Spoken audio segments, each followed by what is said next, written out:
My name is Matt Vaughn. I've been a member at Beacon Baptist for about 3 years. My wife and I, we have 3 kids, one on the way. I was raised in a house where I lost my mother very young. I was 7 years old and sort of turned everything up on its end, and it sort of changed home life for us. Before then, what I can't remember being 7, it was a relatively normal, happy place. After that, we weren't unhappy, but things were different. So a lot of drama and things of that nature. My father, who I lost a couple of years ago to alcoholism, that's one of the things we dealt with in our house is my father's addiction. So that created issues for us as kids, obviously. And my father was not a religious man. He actually sort of saw it as weakness that you would depend on something like that. So it's not something that was ever brought up. Going to school, going to public school, I didn't realize this until after I got out, but you don't realize how indoctrinated and turned away from these ideas you are, and away from God. But I always had something in there. I would always pray. Even as a little kid, I would always pray. But I never really knew what that was, really. As I got older, into my early 20s, I started doing the things that people in their 20s do. You know, I was out hanging out with my friends and having a good time doing all that stuff.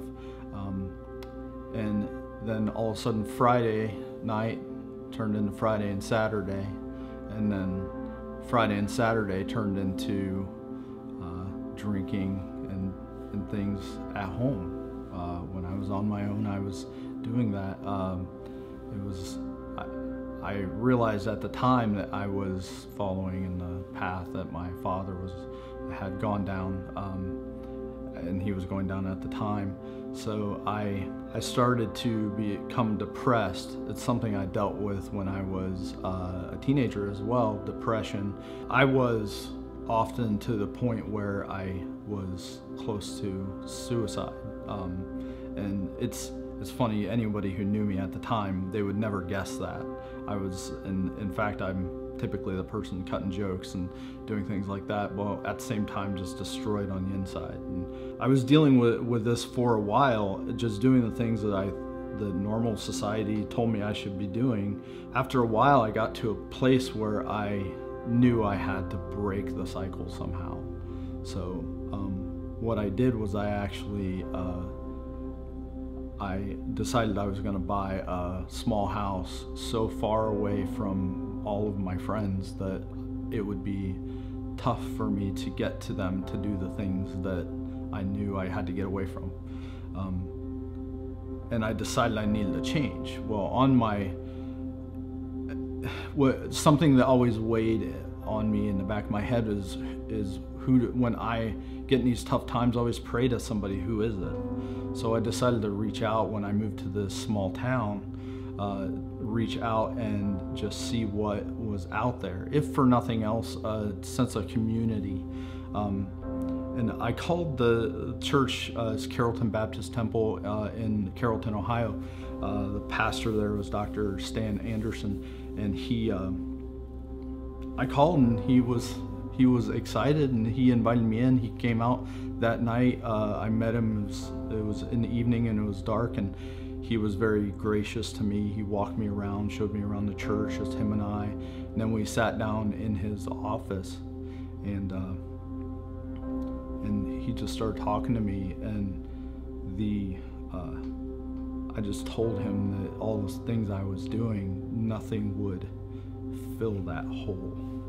It was like just emptiness inside, nothing I could do. And I sat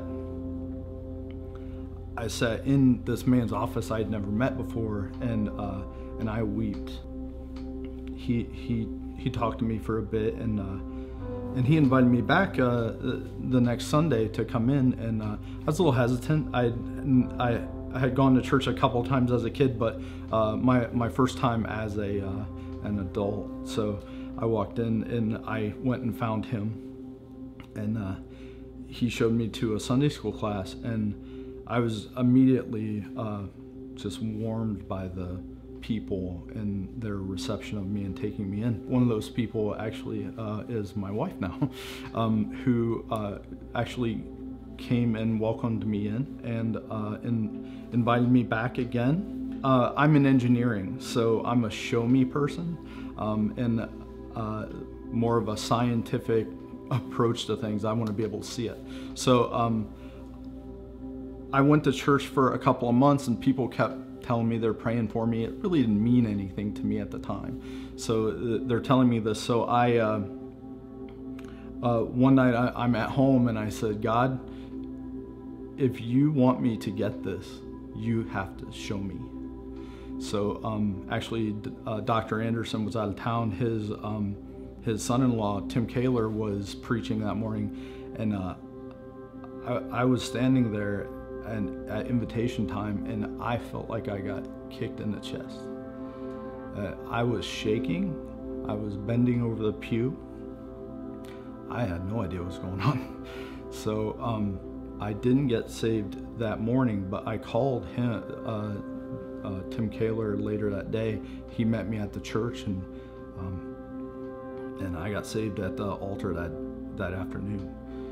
I just had to get it done. It just struck me like that.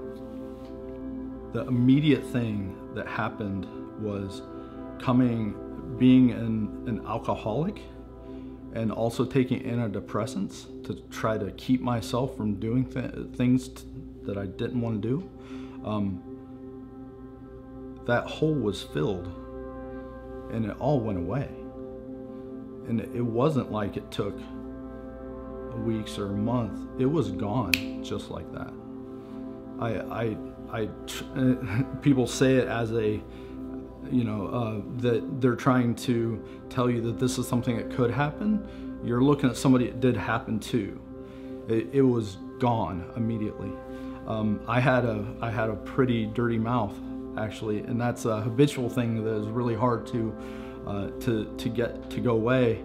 And my wife has heard me curse twice since we've been together, actually 15 years in June. The fact that it was just all taken away immediately. I didn't have to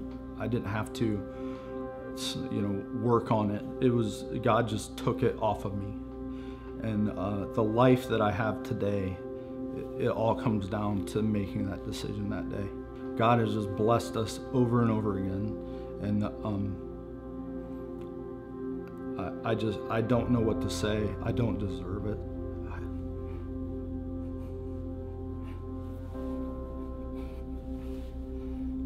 I don't deserve it, but he died on the cross for me. And I'm just very thankful. My name is Matt, and I've been redeemed. I was 26 years old when he brought me out of sin, and I'm a saved man today.